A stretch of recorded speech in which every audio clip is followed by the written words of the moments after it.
to 2022. Let me show you. So this is the typical trend. I mean, this is the global contribution and this is Indian contribution per se. And these are different years. So the field emerged not, I mean, technically in 2001 there are only 4 papers in SCI database on 3D additive manufacturing. So if we see carefully in 2015 to 16, the number got doubled almost. And in case of India, it is coming around 2019 to 20. So we are, I mean, not too far behind. We are around 4 to 5 years behind the international revolution in the field of 3D printing. I have also analyzed the number of conference paper publications and journal publications. So you can see from the journal publications, around 2020 or 21, we are, I mean, getting traction in the field of 3D printing publications. And we are also, we can see that we are publishing a lot in conferences. We are publishing in conference proceedings a lot in comparison to the world researchers. So we can see publication types here. In India, I have already mentioned that we are publishing a lot in conference proceedings and we are publishing a lot of reviews also. But in around the globe, people are publishing a lot of articles. I mean, and the ratio of articles and proceedings papers, I mean, is much less than India. And there are other materials which are also people are publishing, like book chapters. We are not publishing many book chapters. In essay index items, I should mention it. And again, they're publishing a lot of editorial materials. We are not publishing. So this is just an overview of what people are publishing. In terms of languages also, we are already publishing in English, but there are people who are publishing a lot in other languages. Like Chinese are publishing their papers in Chinese. And there are a few European languages also, including Korean and Japanese, yeah. So if we talk about the top 20 publication titles, like journals or proceedings, so if we check about the global contribution on additive manufacturing, additive, this is the mostly chosen journal in terms of publishing papers. So this journal, additive manufacturing, is the most, I mean, prolific kind of journal in additive manufacturing field, metal additive manufacturing, and it has published around 2,123 papers. And then there are other papers also. This is reflected around 11. And materials, this is from MDPI. MDPI is famous now for not so many good reasons. And these journals are also very good journals in the field. But there's materials letters also, which is very popular in metallurgy people and materials people. In terms of Indian contributions, we publish a lot in materials proceedings. So as I mentioned, we have published a lot of proceedings in the field. And then there are other journals like Rapid Prototyping Journal and Materials Engineering Performance. It's impacted around 2. And again, I should also mention the Indian publication, Transactions of Indian Institute of Metals, which is also coming under the top 20 publishers, top 20 journal titles, which are publishing the papers on metal 3D printing. These are the major research areas in which people are publishing, and I found that most of the areas are same. So what other people are publishing, we are also publishing in the same areas majorly. We are not publishing a lot in robotics, which is not here in top 20 list. And we are also not publishing a lot in construction building technology, which is not here in the top 20 list of Indian contributions. These are the major citation topics. So these are the major citation topics, which are also almost same. We are publishing same kind of material, which people are publishing globally. And this is obviously the top 20 list. And here also we are almost publishing same kind of topics in the field of metal 3D printing, where internationally the reputed people are publishing. This is the map where I'm showing the global share of publications. So you can see, I mean, China is not visible here, so I will show you in the next graph. So India is publishing good numbers, not very bad numbers, even after, it has started around after 5 years. This is the top 20 list of major publishers, major contributions where contribution coming in the field of additive manufacturing of metals.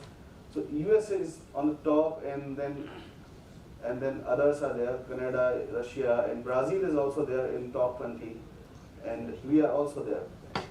So India is publishing good in the field. If you talk about the contributions of the institutions also, so I have listed the top 20 institutions which are publishing a lot in the field of metal 3D printing. Major institutions are from US and China, and one is from Singapore in top 20 list. And I think IIT system is also there. Otherwise, from India there is no institution. So IIT system means all the IITs, not particular one IIT. So I think we are doing good in the field. All the major institutions are from China and India and US. And these are the departments. So you can also see which department is publishing a lot in the field. So Nanyang University College of Engineering is there, and I think National Institute of Singapore, I mean, it has two departments which are publishing a lot in the field of development mechanical engineering, and this College of Design Engineering. They're publishing a lot. And again, Australia is also there, but India is there. This is UK, Imperial College London are also publishing, is in the top 20 list of departments which are publishing a lot. So these are the number of papers which they published. So I plotted the map for India and how India is collaborating with other countries. And obviously I have chosen top 20 countries also here. So India has published around that many number of papers in metal 3D printing. And it has collaborated with these many countries again. And interestingly, you can see, I mean, there is obviously USA and Canada and Australia, Germany, Sweden, but there is Estonia and Saudi Arabia, Ethiopia and South Africa also. So we are collaborating a lot with, I mean, Ethiopia, Saudi Arabia and Estonia in the field of metal 3D printing. And here, this is the list for top 20 institutions which are publishing a lot in the field of metal 3D printing. So you will see them, interestingly, Vellore Institute of Technology is publishing a lot, which is somehow interesting to see. And VIT system is publishing a lot, and then VIT, Vellore is on the second, and then NITs are there, and there are many NITs. And I was thinking that NIAMT also should be there, but it's not in 20. So there are many NITs, and again IITs are there, so different IITs are there. DRDO and CSIR was also there, CSIR is there. Anna University is also doing great in terms of publishing and doing work on 3D printing. These are the departments. So VIT, School of Mechanical Engineering is publishing highest number of papers. And then NIT Tiruchirappalli it's having two institutions with two departments which are publishing highest number of papers, and this is the list. So Department of Mechanical Engineering and Production Engineering department, the two departments are doing great in the field of 3D printing. And these are not the top institutions of India like ISC and other institutions. Obviously there are many IITs. Shiksha Anusandhan University is also there in terms of, if you analyze the data in terms of department. So these are number of papers obviously. So this is the network collaboration diagram for Indian researchers. So Indian researchers do collaborate with I have shown top 20 only there, but this is the detailed network diagram. So this is the diameter of this circle is the actually amount of a number of papers which are published, and and the distance from here to there, it actually mentions the amount of collaboration basically. So if something is too far, it means the collaboration is weak, and if some countries too nearby, it means the collaboration is very good. So you can see here many interesting countries like Estonia. I have already mentioned. We are not collaborating very much with Italy or Czech Republic, obviously, but we are collaborating a lot with China, England, and other countries. And these are the top keywords on which Indian researchers are doing research. So you can see, I mean, these are very popular kind of areas which Indian researchers are exploring, like fused deposition modeling, selective laser melting, and obviously mechanical properties are always very famous among the researchers. People are also doing 4D printing. I have seen maybe in the next. So if we analyze the collaboration among the Indian institutions also, so IIT system is the highest. I mean, is the main collaborator, and they collaborate a lot with other institutions like Guru Nanak Dev Engineering College, which is in Pandit Dindayal Energy University. It's in Surat, but it's doing good in the field of metal 3D printing. And this is Chennai Institute of Technology, so IITs are also collaborating with other IITs, and in the Institute of Science, CSIR is also there. And this is HBNI and VIT, obviously. So let us talk about the highest cited papers and which are the highest cited papers. So I listed top 20 highest cited papers, and these are globally the highest cited papers. And the highest cited paper, which is on the top, is also having the authors from India. So this is again we are collaborating in a good way with US, and the main authors are from US. And these are the journals where these are published. So Nature is also publishing, and mainly these are reviews. These are not articles. And there are only 2-3 articles in the slide. And again, the next one. So Nature is also publishing. Nature articles are getting cited a lot. So I have also analyzed the top keywords, I mean, on which the papers are being published, and the keywords which are getting cited a lot and which are popular among the researchers. So you can also see, I mean, then there is 4D printing in additive manufacturing, and then topology optimization, lattice structures, and fused deposition modeling, which is again very popular. And people are also working a lot on hydrogels, and 3D printing with hydrogels is quite popular among the researchers. So this is the collaboration network of different countries which are for highly cited papers.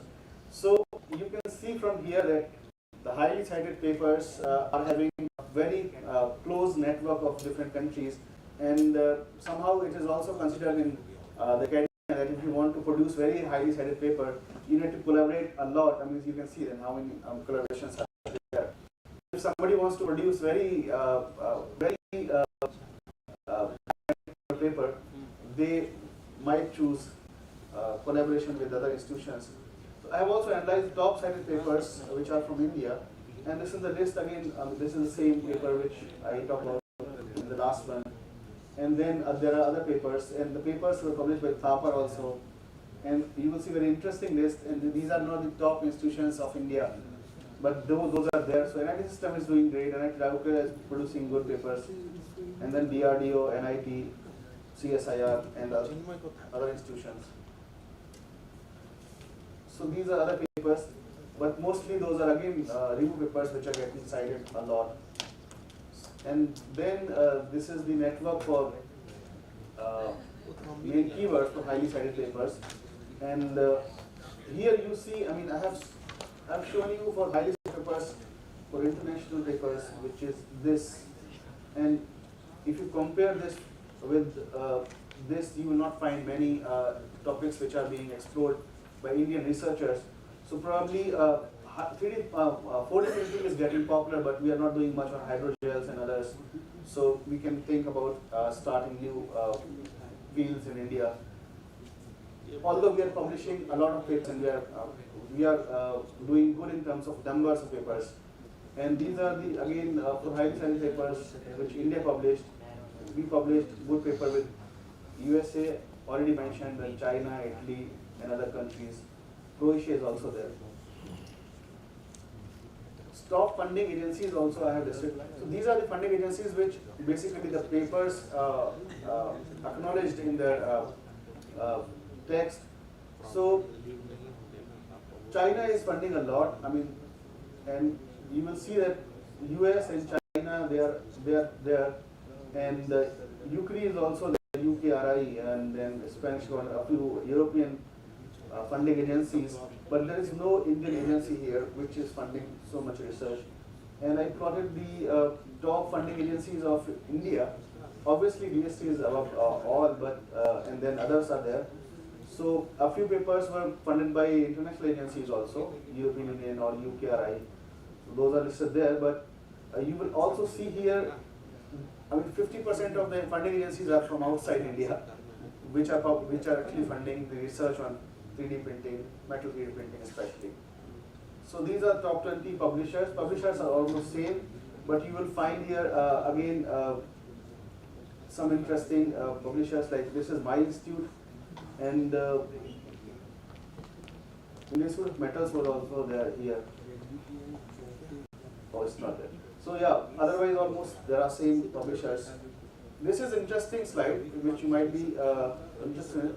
So this is the research behind paywall. So we publish papers, and then we need to subscribe journals for reading the papers.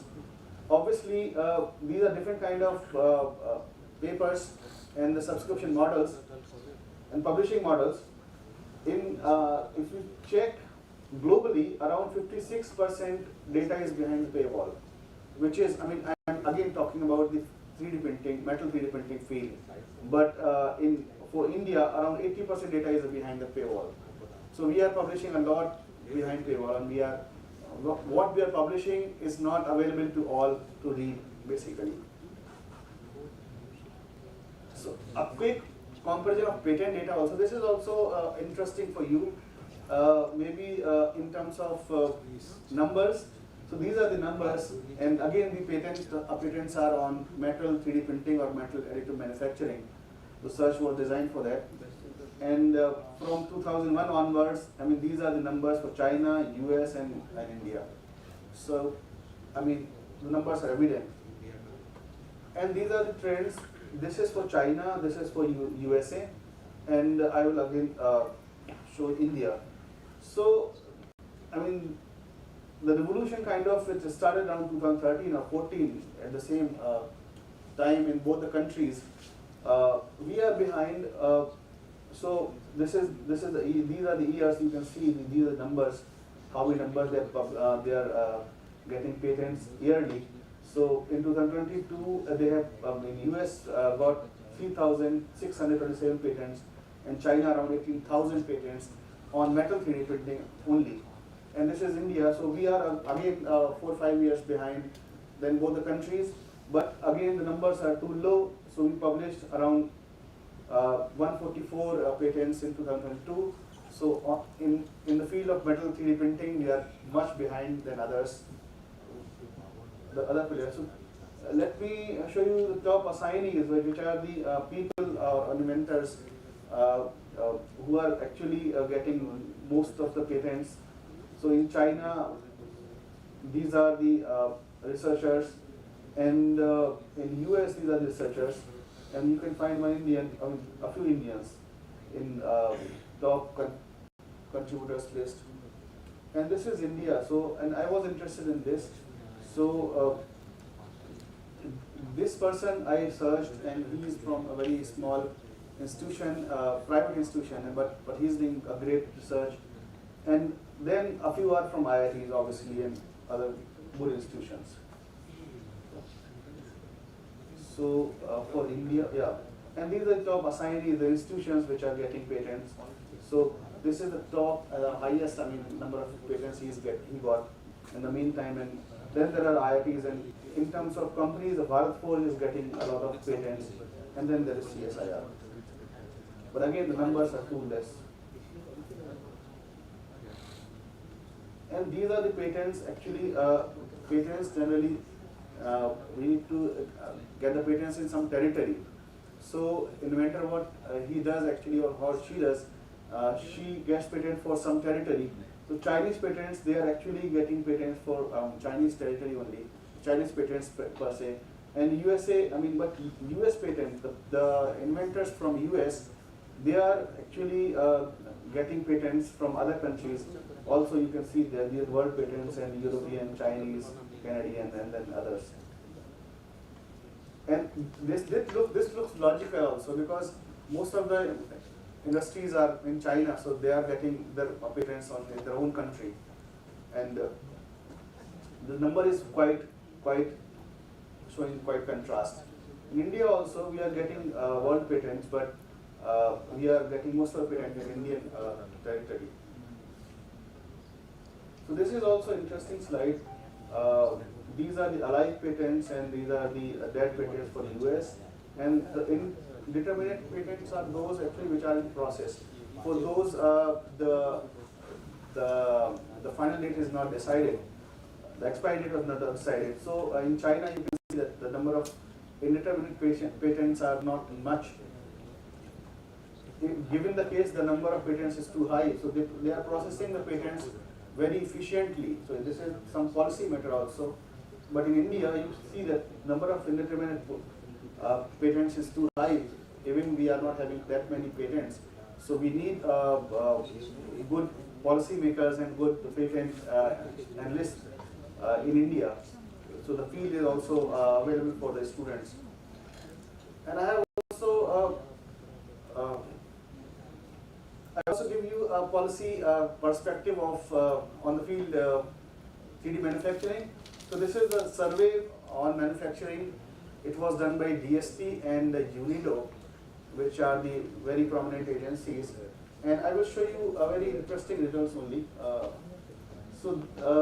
The survey was done on around 8,000 firms, and obviously the firms are distributed in micro, small, medium, large firms. And these are the main sectors where the survey was done. And this is interesting.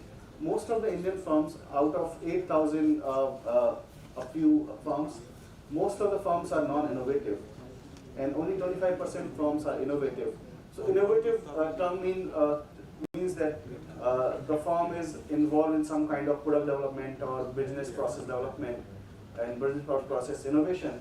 So most of the firms which are working in India are not innovative, and they are declaring it. So, and this is the distribution of the investment by different firms in different activities, and you can see that there is much to do in the field.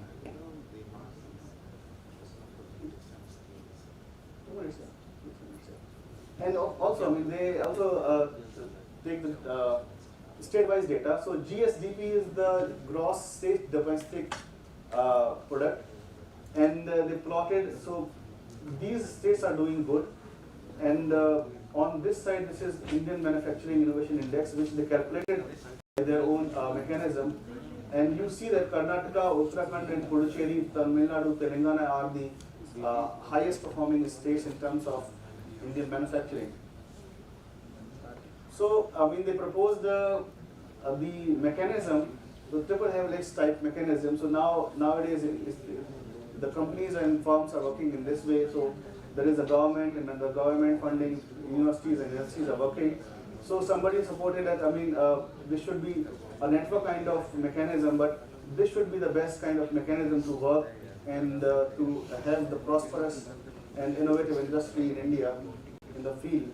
So I also wanted to show you my research, because I recently shifted into policy research, but I was doing hardcore research in IIT Kharagpur. Somehow it was related to manufacturing also. So I will show you two examples only out of my research. One is for subtractor manufacturing and not for additive manufacturing. So this is the machining example done by FIB, and these are the this is the multi-layered structures of titanium dioxide and silicon dioxide layers of 400 nanometers, and there is one doping layer in the middle, and this was done by FIB, and the diameter is around only 3 micron. The interesting part is this is dielectric, but was done by FIB without any coating of metal. So we optimized the parameters a lot, and then finally we did it. This is on optical fiber. So people have observed that the integration of sensors or the devices on optical fiber is very tough because of the coupling problems. So people are thinking to actually integrate the sensor or device on the fiber. So fibers are the glass, they are made of glass. So obviously again, if you want to do some patterning by a focused ion beam, it's not easy to do patterning on again glass, but we did it somehow. So we optimized the process, and it was a long-term goal. And we checked the RI sensing. This is the tip of optical fiber. So the tip of optical fiber is around 120 micron, around this, the whole diameter. This is single mode optical fiber, so the core is around 9 micron, and we did a patterning on the top of optical fiber. So it was a very challenging task per se, because again the fibers are dielectric, and you cannot use a focused ion beam for patterning. But again, I mean, to hold the fiber was also a challenge, because I mean, there is no typical sample holder for that. So we designed a sample holder for the process by again machining. I will also take your 2 minutes. So these are the structures. You can see the SEM image. The scale, this is 2 microns. So people are actually making nanoparticles of, I mean, people want to make nanoparticles of very controlled diameter or controlled morphology. So this is also the 3D printing. So this is done by 2-photon polymerization process, and you can see the precision, and this is around 141 nanometer, this strip. So this is just to show the precision and the control in that regime of nanometer. And this is very interesting kind of example I should show. So we try, I mean, people have done some, I mean, we must have seen the endoscopes, so for imaging purposes. So they actually mounted some lens system on the tip of microscope, and this is the lens system. So we also attempted to actually fabricate that, and again this was very challenging, because I mean, positioning was the problem, and again when we start doing the fabrication process, alignment, etc., is, I mean, a big problem, because we are again dealing in very fine scaling of micro scale or nano scale. But the first attempt was fine, I mean, good, and we did other fabrication. This is the IIT main building, which I always show, and this is for just create the enthusiasm among the students. This is 20 micron scale. This is SEM image, and these are, I mean, you can see the procedure. This is again done by 3D printing, layer by layer kind of structuring I have done. And this is again, I mean, we made a CAD design first, and then translated the CAD design into the final structure. So this must be the smallest structure, I mean, ever fabricated of the IIT main building. Yeah, thank you so much. I also want to show you this, I mean, I'm from CSIR-NIScPR, and we publish research journals, and our journals are basically platinum open access journals, and we neither charge the authors nor charge the subscribers to read. And so you can choose, publish your papers in this journal. I am the scientific editor of this journal. Thank you so much. These are my books. Thank you. Any questions? Any questions from the audience?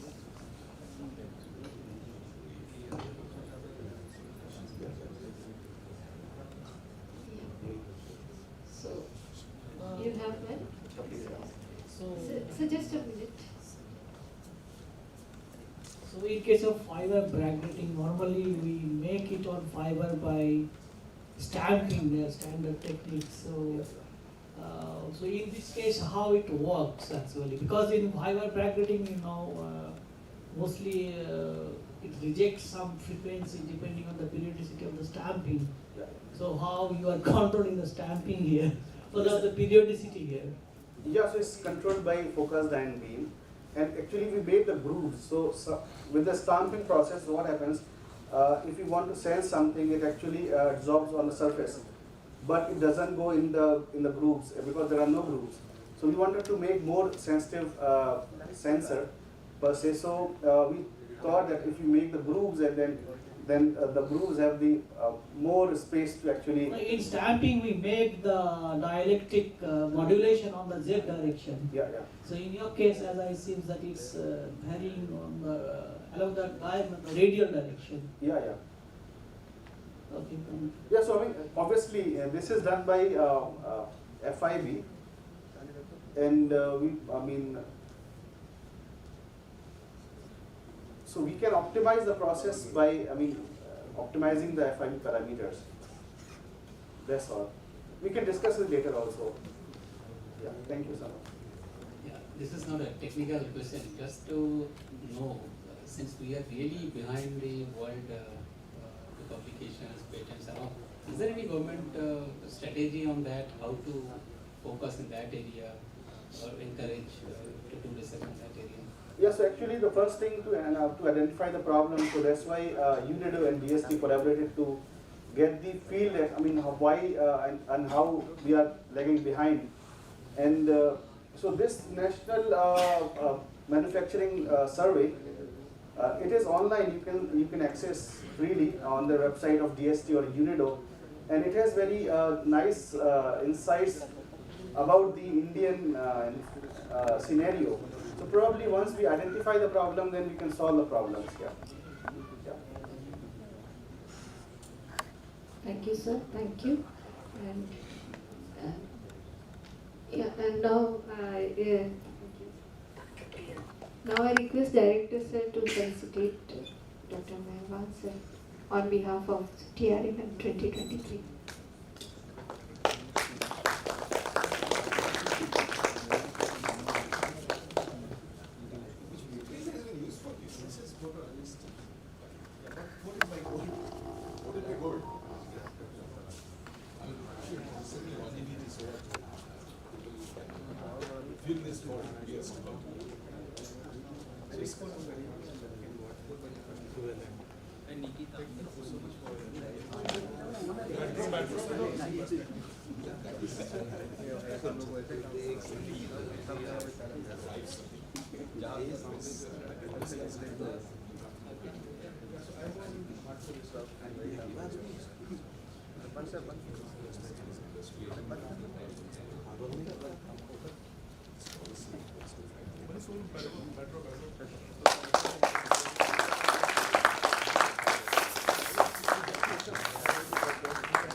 Yeah.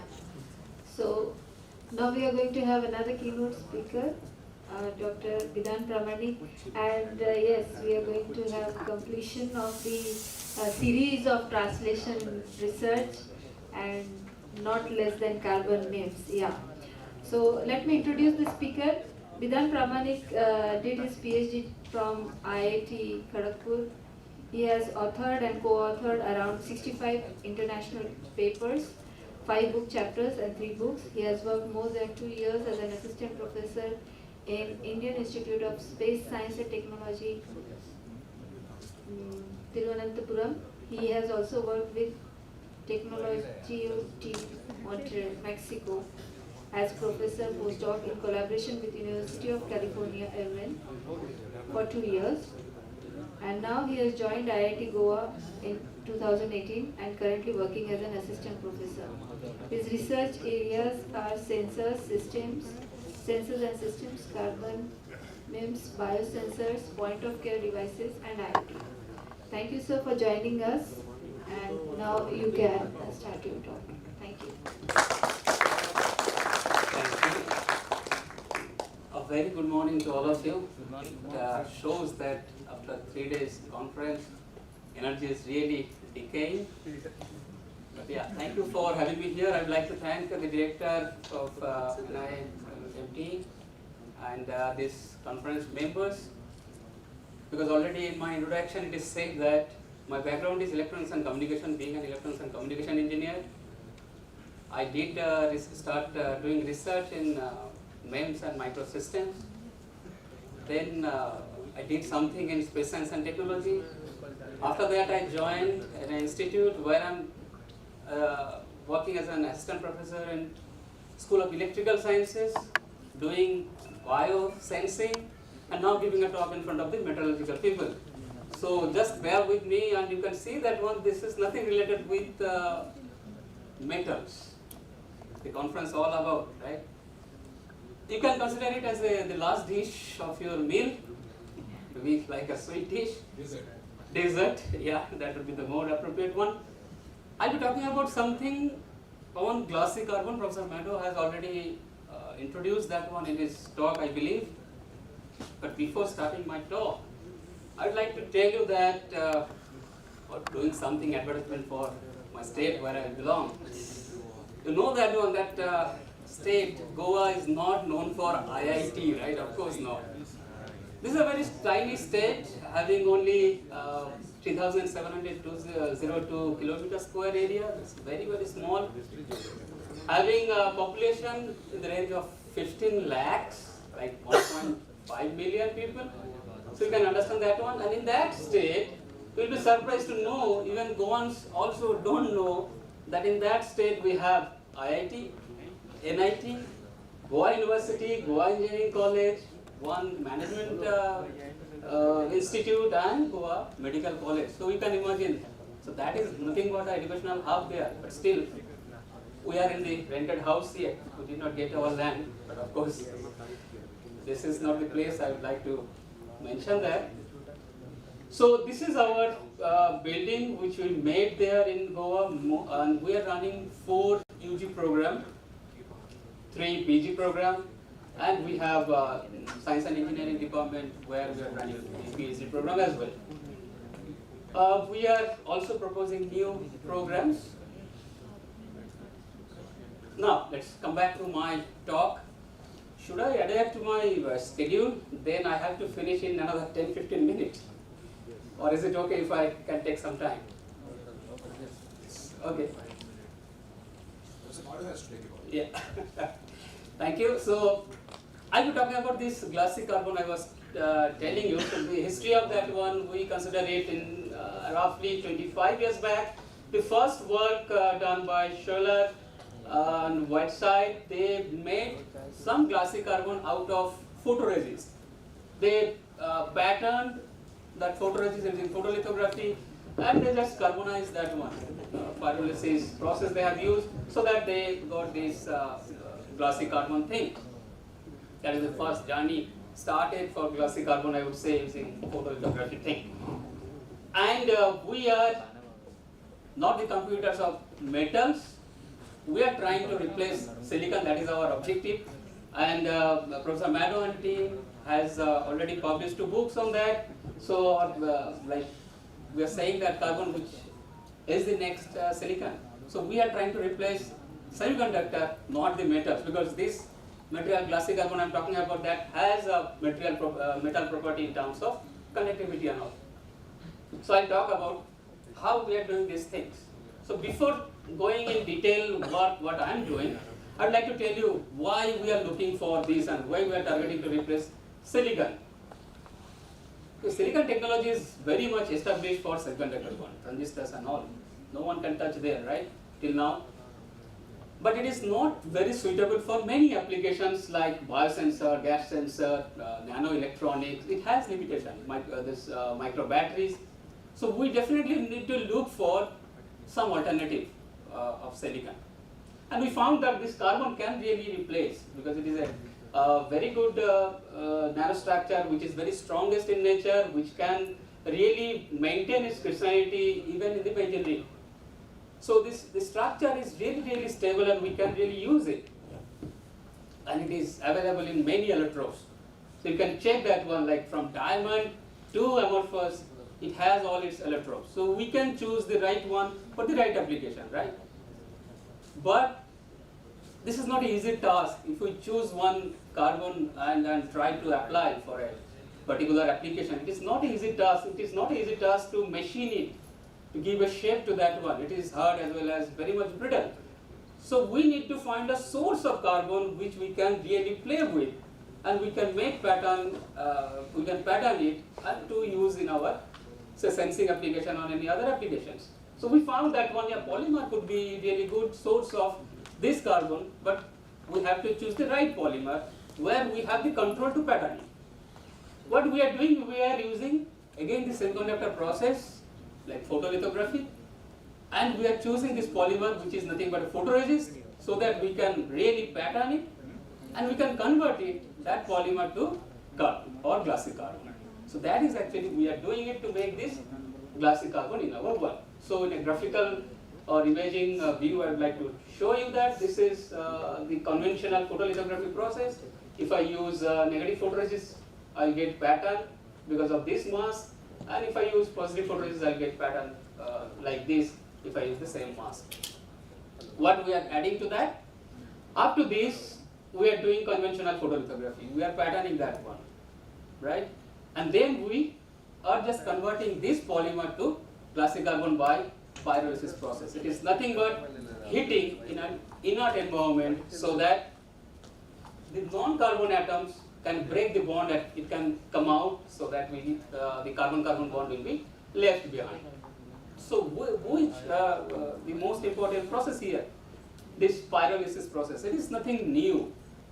Very ancient old furnace you will find it, where basically people are doing such kind of process to make coals and all.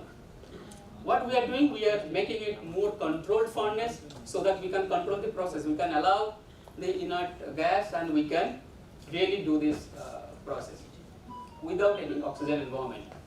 And we can program it. Of course, this is the advanced technology era. We can program it like room temperature to certain temperature ramp we can give it. We can reach it to the maximum temperature, and finally we can cool it down.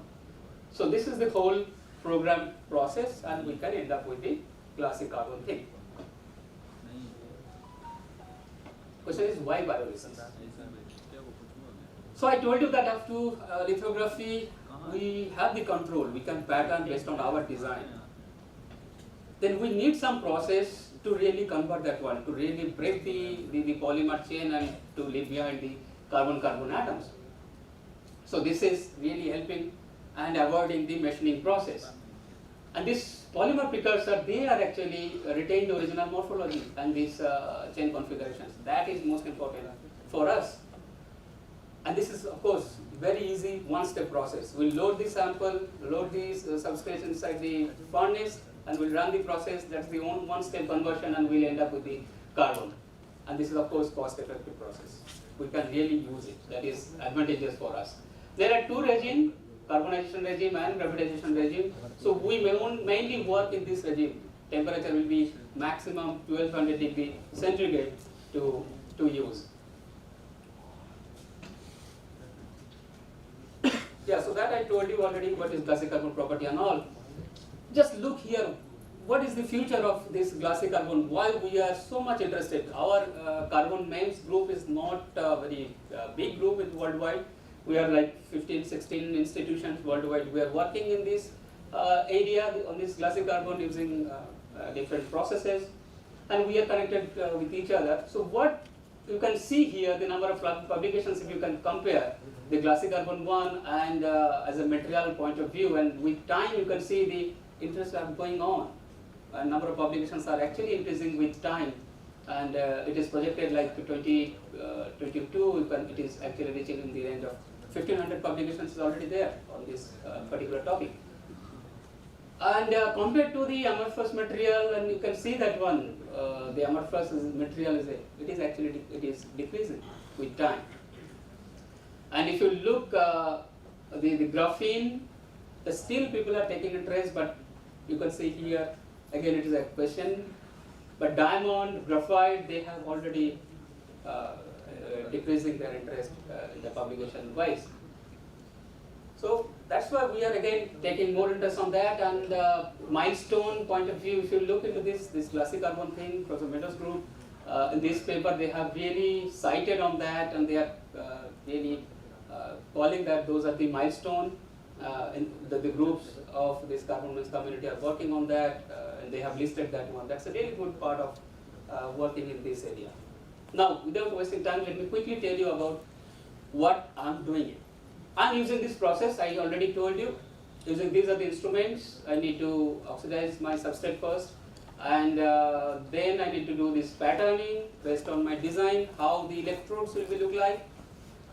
And finally, doing this lithography, I'm converting that into carbon or glassy carbon. This is another design where I'm just taking 3 electrodes thing in polymer and converting that one in 3 electrodes glassy carbon thing, which you might be knowing, screen printed carbon electrode or such kind of electrodes you might be knowing on that. The similar thing, what we are doing, we are making it fully on glassy carbon. What next? I have the sensor electrode, not the sensor, complete sensor yet. I did not decide which technique I will be using to capture the signals. That is my most important aspect of using it, right? So what we are doing, we are using electrochemical detection process. So what is the very basic thing? Like there will be 3 electrodes. One is called working, reference and auxiliary electrode or counter electrode. What we are doing, we are applying potential between this reference electrode and working electrode, in between that. And because of that, it will be immersed in electrolyte solution. There will be transport of electrons that will capture. So current will be measured between working electron and auxiliary electrode. So we will measure that current. So there will be oxidation and reduction will happen in this process. That will capture just measuring the current of the field, right? So if we play with the surface of this working electrode for a particular bioanalytes would like to sense it, if we modify this working electrode surface, we can really measure the current, and we can really compare those things, and we can comment on that. The biological, this is the electrochemical impedance measurement. What we are doing, we are taking the electrode, we are modifying that one with biological samples, and finally we are doing this impedance spectroscopy. This is the very basic of this one. Why we are using it, I'm not going in detail of that because of the time things. Particular application like glucose sensing. We know that one, right? With age, people are actually becoming diabetic.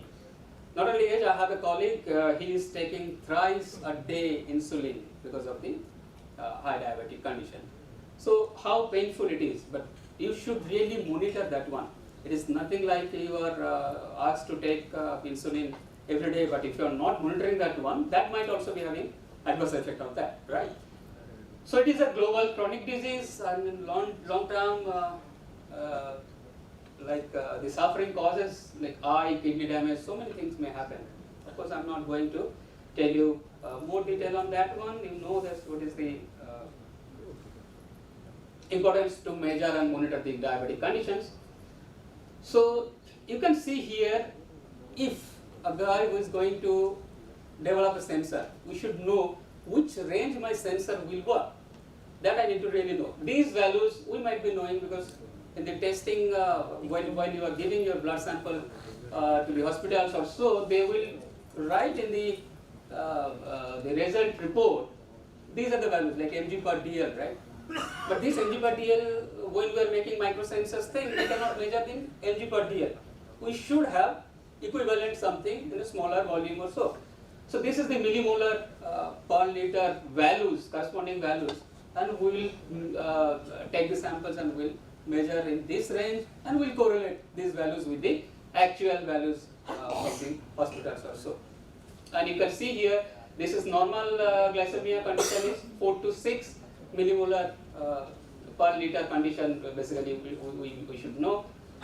So sensor should capable to detect or to sense the hyperglycemia as well as the diabetic condition. So this whole range we need to cover it. We should have that range with us, otherwise we cannot develop the right one. These are the development of the diagnostic tools for diabetic. Still, of course, doctors still don't believe on any sensor. If you are doing it, your finger pricking thing, using a glucometer, buying from the market, doctor will still not believe on that. Doctor will prescribe, just go to the labs, give your blood sample, and then there will be some other processing. But we are still need to, as a researcher, we need to really struggle on that. We need to fight on that to make the sensors working for the community. What my group has done, taking that glassy carbon electrode, modify the surface with chitosan and then with glucose oxidase. So this glucose oxidase is really marker which will react with glucose and will form in that reaction gluconic acid and H2O2. So basically what we are doing, we are sensing this H2O2 in that electrochemical sensing process.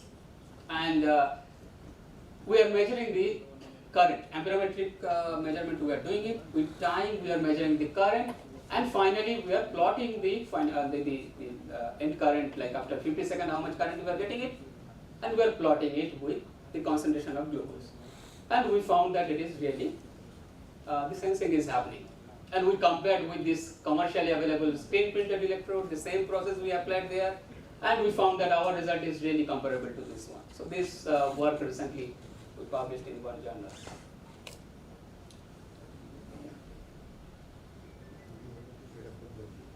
This is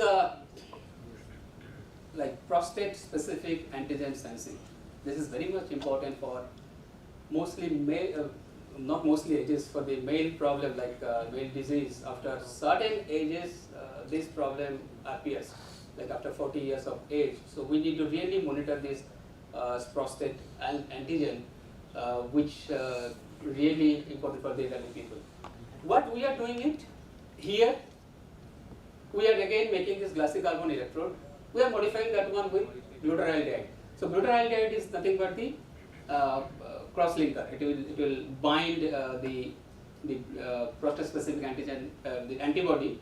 It will bind that one, and then finally we will apply PSA antigen, and we will be getting the changes in signals. And we did not stop here. So this glassy carbon electrode, we are not only taking that glassy carbon electrode, we are just modifying that one with some silver nanoparticles on top of that, so that the signal will be amplified at the initial stage. And we compared that one. You can see here, this is the bare glassy carbon, and when we are modifying with silver nanoparticles, we are getting really greater sensitivity of that one. Then we apply different concentration of prostate-specific antigen, and you can see the changes in the, this is actually cyclic voltammetry curve. This is oxidation peak, this is reduction peak. So oxidation and reduction peaks are changing, and from that changing, we can correlate what will be the concentration of this PSA. That is actually under second revision in carbon trends. Recently it is going on. And what we are doing, we are making an equivalent circuit for that. Finally, we need to fit into that one, connect it in a circuit. So equivalent model we have made it, and we can really check the sensitivity and all. Yeah, we have suffered a lot, right, during COVID time. So from my institute, it is encouraged to do something on to detect this SARS-CoV-2, and we started that one 2 years back, and you know this thing, why we should really look into this SARS-CoV-2 detection. It is not ended yet. Maybe SARS-CoV-2 is, we could have come out of this pandemic, but who knows which another SARS-CoV will appear again. So we should be ready for that. So this work, it is not only to detect SARS-CoV-2, but we are ready for next one to detect at the very early stage. So it should not be spread if we have a detection device with us. What we are doing it here, same process we are using it for this glassy carbon to fabricate it, and we need to modify the surface using glutaraldehyde. Finally, we'll be using the SARS-CoV-2 antibody on the surface to modify. Finally, the SARS-CoV-2 spike protein, we are using it to bind it. Finally, we'll be measuring the CIS or impedance spectroscopy to detect, to comment on that whether SARS-CoV-2 is there or not. This is very much important. One patient, if it is infected by this SARS-CoV-2 and did not show up the symptoms. So asymptomatic cases, really, we cannot detect it, right? You have to go for RT-PCR or some long time taken process. But if we have such kind of devices, even taking a blood sample, it will tell you that that patient was infected or is already infected right now using this SARS-CoV-2 virus. These are some very specific results I would like to tell you. Like this is the bare carbon electrode. Once I'm just modifying the surface with SARS-CoV-2 antibody, this oxidation reduction peak reduced, and after attachment with antigen, and we can see that one, it is further reduced, and we are able to measure 1 femtogram per ml, which is very, very small quantity compared to the one which is available during infection. We also measured some impedance spectroscopy, and we plotted with concentration of this SARS-CoV-2 concentration, this spike protein, and we again have taken the equivalent circuit to really confirm it, whether that person is infected with this SARS-CoV-2 or not. This is recently published in Nature Microsystems and Nanoengineering after 1 year from the submission date. Yeah. The title of my talk is actually, this is Adventurous Boys. So after this one, it was really happy thing. We are happy that one, okay, we have developed glucose sensor, we have developed SARS-CoV-2 sensor, PSA sensor, happy times. But when we approach to medical companies, medical devices companies, they are telling that, okay, we'll be taking your devices, we'll do marketing, but tell me how much it will be repetitive, how much it is stable. So if you are giving me like 50,000 cycle of your device, we'll take it. There this turmoil came, and we found that one, no, it is not the end of our research. When we are thinking about translating that one in a production level, there we found the problem. Even you can notice that one, this is the glassy carbon electrode which is already fabricated. But the moment, a few devices, we are dipping into PBS like phosphate buffer solution, saline. And in this is very common electrolyte solution, potassium ferrocyanide. What is happening? This is actually peeling off. It is coming out of this substrate. The question is, what's wrong in there? The attachment, of course, we need to treat it in a proper way. Attachment should be good. But not only that, the stress in that interfacial stress is also playing a issue here. So we should really take care of that one. And not only that, in many applications, we cannot use silicon. Still, we are using silicon as the substrate. We need to think about something, transferring that glassy carbon electrode to some flexible substrate or some other substrate to use it. What we did, since those electrodes came out, we collected that one and we placed on a double-sided tape.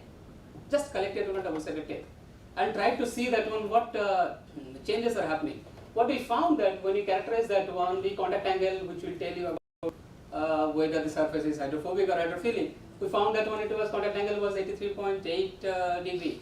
But when we just collected that field of electrodes on a double-sided tape, we found that one the contact angle is reduced. It is becoming more hydrophilic. So that will really help us if we can really transfer that one, intentionally taking this one and use it for a sensor. This is collected on PDMS, polydimethyl silogen, and I just tried to take its electrical measurement, and it is really a ohmic contact. 5 minutes? Yeah, I'll end up in 5 minutes. And we found that one, yes, electrical conductivity remains, and it is ohmic. So we can't really think about just transferring that one on a flexible substrate or so. Not only that, intentionally I took that those carbon structure, I would say, out of the substrate and think about some other applications. This will be very familiar to the metallurgical people, like you do transmission electron microscopy, right? So these are TEM grids, and you know that one generally which are available in the market, those are copper grid, and copper grid will be coated with holy carbon, right? But this is fully carbon, and we can make it. And I'm just ready to do this marketing thing of this work. We started that one with Professor Mando's group while in my stay there in Tecnológico de Monterrey and UCI, and we published that work in Carbon in 2017. So you can see that one, different size, different shape, different structure, we can make it by using the same process and controlled release of this carbon structure out of it. And you can see this is the pen cap, right? And what is the size compared to this one? So tiny things we can really make it. I already applied this structure on a CD platform. I am applying blood sample to just capture the blood cells. It can be taken further. It is not a complete work, but we can really use this one. That was the first problem. What second problem I am facing? The sensor electrode, we have made it. What we have to do? We have to do some electrical contacts. We have to take it out to connect with the circuit. Who will measure the signals? Circuit will do that one, right? While we are trying to do these shouldering things, this is not a good material which will be allowing to be shouldered, and we are facing such kind of problems.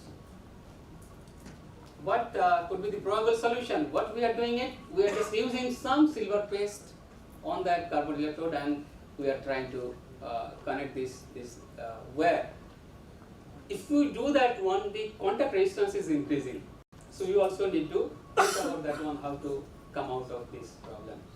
I tried with conventional wire bonding, and there also it is not successful, because this wire bonding process, they apply a little force on that, and this material is so much brittle, delicate to handle it.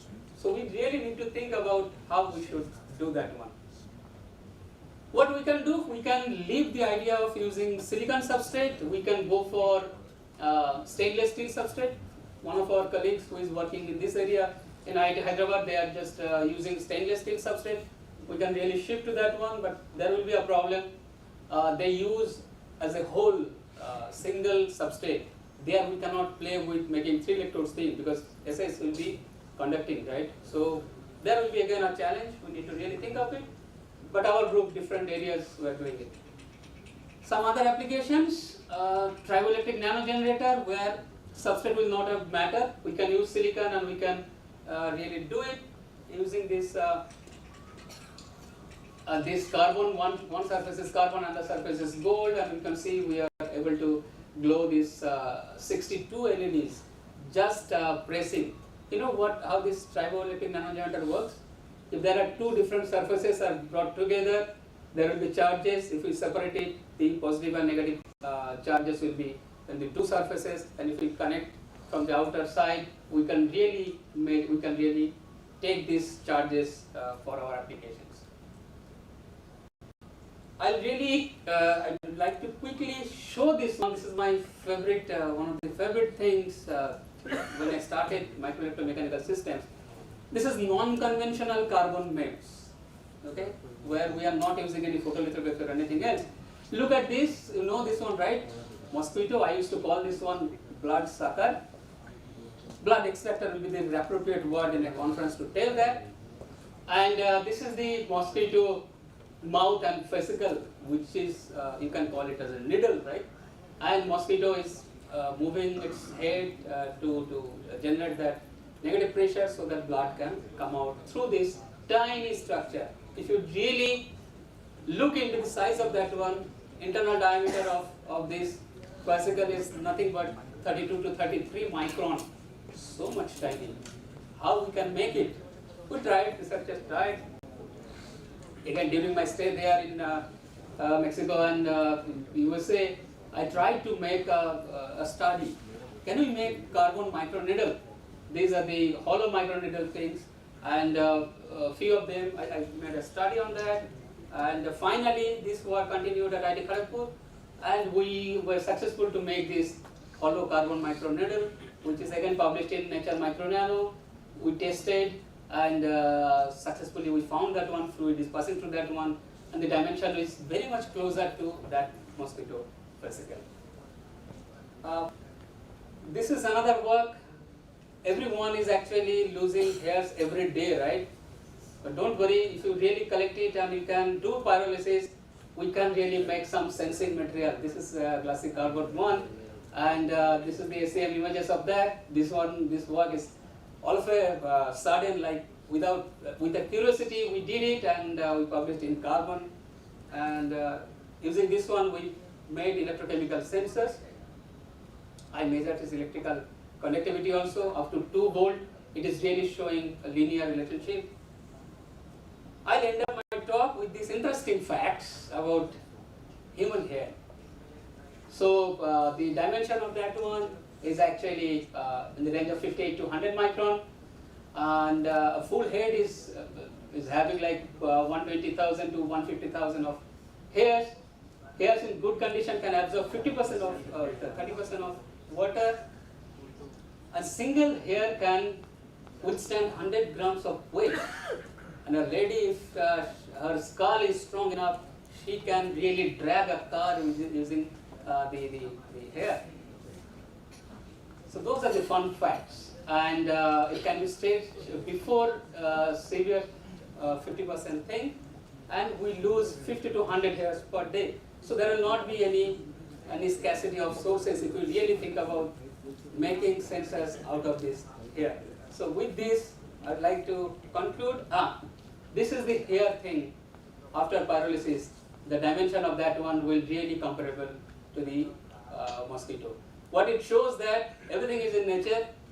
You do not need to put much effort. You need to just find the right thing for the right application. I'd like to conclude this one with this beautiful picture of our friend in Technology of Monterey, Dr. Samira Hussain. What it says that, yes, it is very tough or hard to deliver a baby, but what you get, that's a brilliant one, right? So, carbon mother will definitely deliver a diamond. Thank you all.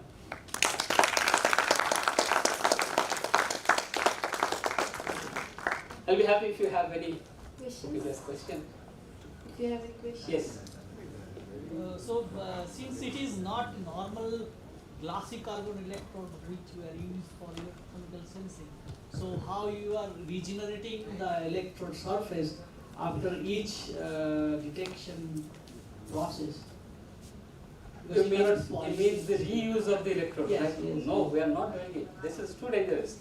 We are not using any biosensing application, the same electrode, we are not using it. I believe no one is trying to do that one. No, suppose if I want to use it for some other purpose, let's say The same heavy metal detection.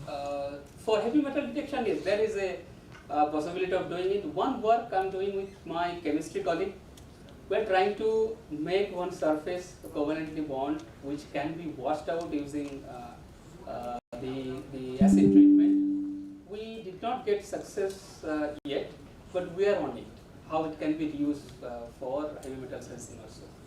Okay, and another thing, how about the selectivity of the sensor? For Because biosensing, glutaraldehyde is selectivity sensor, we really checked it for SARS-CoV-2, And since it is antibody-antigen bonding based, and we found really it is very much selective to others. That data I did not show you, but you will find in that data in my recent paper. We have shown that selectivity. I checked that human hair paper already, yes. Yeah, human hair paper, it was really on curiosity we did it, and we found something to detect ascorbic acid and dopamine. So that we did it. Thank you. Any more questions? Okay. Okay, sir. Yeah. Yes. I think you should disclose whose hair you use. Yeah, since Professor Mado insisted, yeah. So one day I asked my wife to because she was facing some hair loss, so I just got the permission from her and then put it in the furnace and we got this. So Professor Mado used to call this experiment as Manushi experiment, which is my wife's name. So thank you, Prof. Thank you. Thank you, sir, for joining us. Now I request Professor Mark Meadow, sir, to felicitate Vidha, sir. Yeah.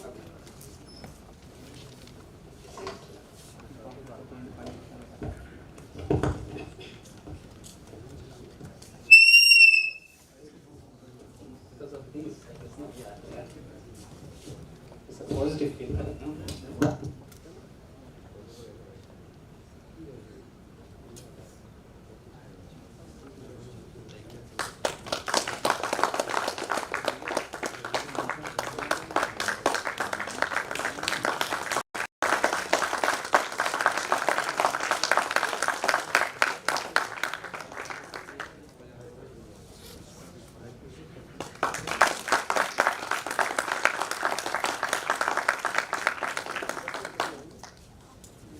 Thank you. When I'm all present here, now we will proceed for a cup of tea, and after 15 minutes we'll be joining here again.